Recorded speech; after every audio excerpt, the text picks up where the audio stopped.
Alright, so this skill station is going to be going over the Advanced EMT and Intermediate 99, if you still find it somewhere, for the supraglottic airway device.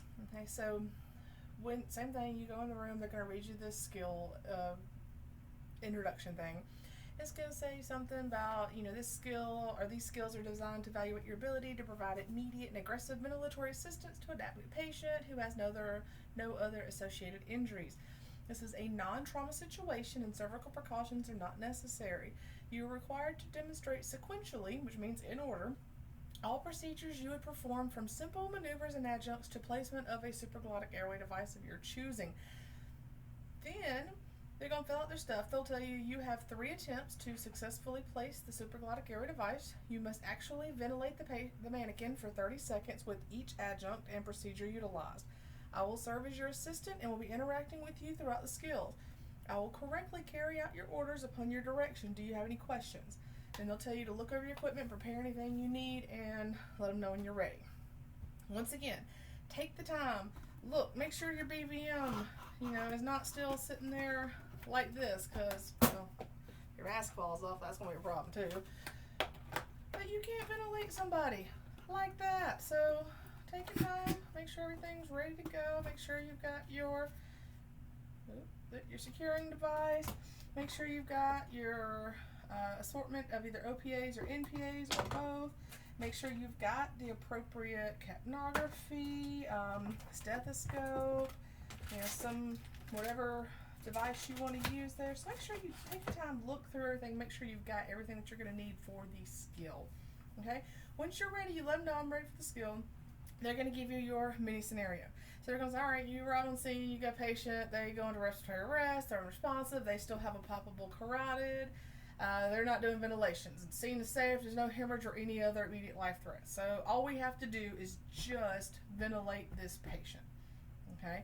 So the first thing we're going to do, we're going to take BSI. Now, proper BSI, at minimum, it's going to be some glovage here. Now for me, if I'm doing anything airway where I'm having to get down close to them or anything like that, if there are a lot of secretions or something happening, I'm probably going to put on some eye protection too. You don't want to get spit or anything like that in your eyes. You don't want to get blood. It's not fun having your eyes washed out. I've had vomit in my eye from a patient before, and it will not happen again if I have my say-so, because I'm going to wear eye protection. Alright, it wasn't fun, it kind of sucked. It hurt rinsing out the eyes. So we're going to take proper PPE. We're going to open the airway. Now, a lot of people, they just crank that head really far back thinking it's going to help them, and in fact it doesn't. It actually tucks that airway up a little bit and makes it harder to actually get it inserted in properly. So we want to leave it kind of a little bit open, but more of a neutral.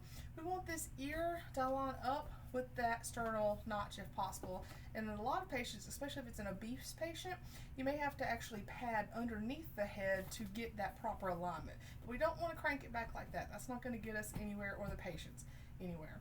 We're going to displace the tongue, hold it, elevate it. We're going to insert an OPA or an NPA. We're going to make sure we've got an appropriately sized one. Okay. Elevate, in, and shazam, now it's in. The next thing we're going to do, well, they're going to tell you that they accept the adjunct, they didn't gag or anything like that. Now we're going to get a good seal. All right, good seal. We're going to ventilate. You can see down there at the bottom to the side, lungs are inflating. Excellent. So we're going to ventilate on room air.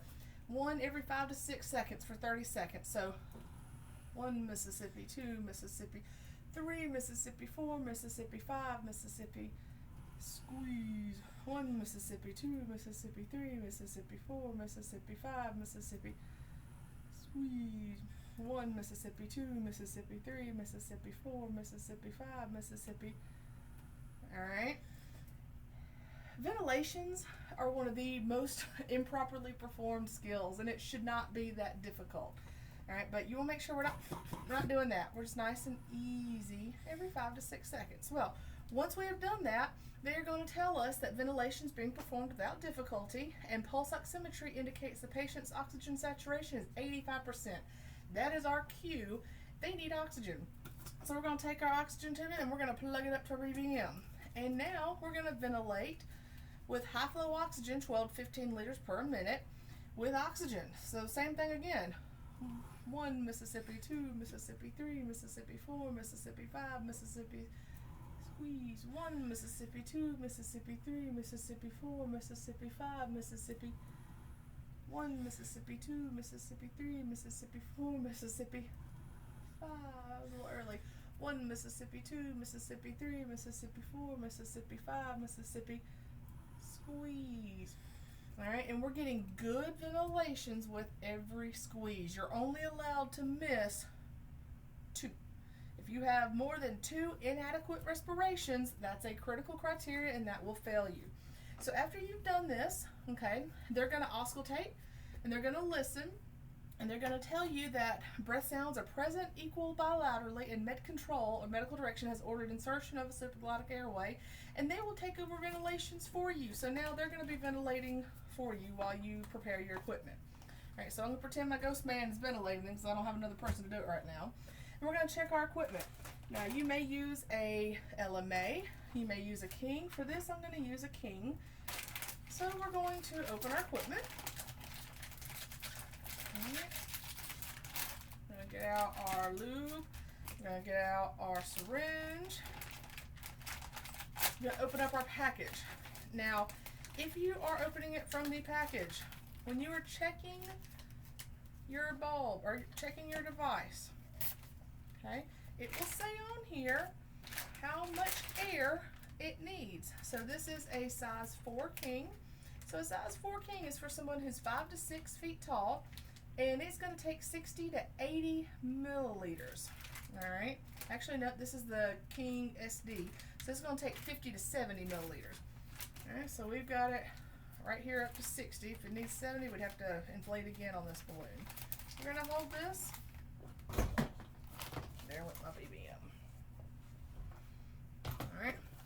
We're going to hold this. We're going to hook this up. We're going to inflate, and we're going to check that balloon in there. Pull it off. It's not going anywhere.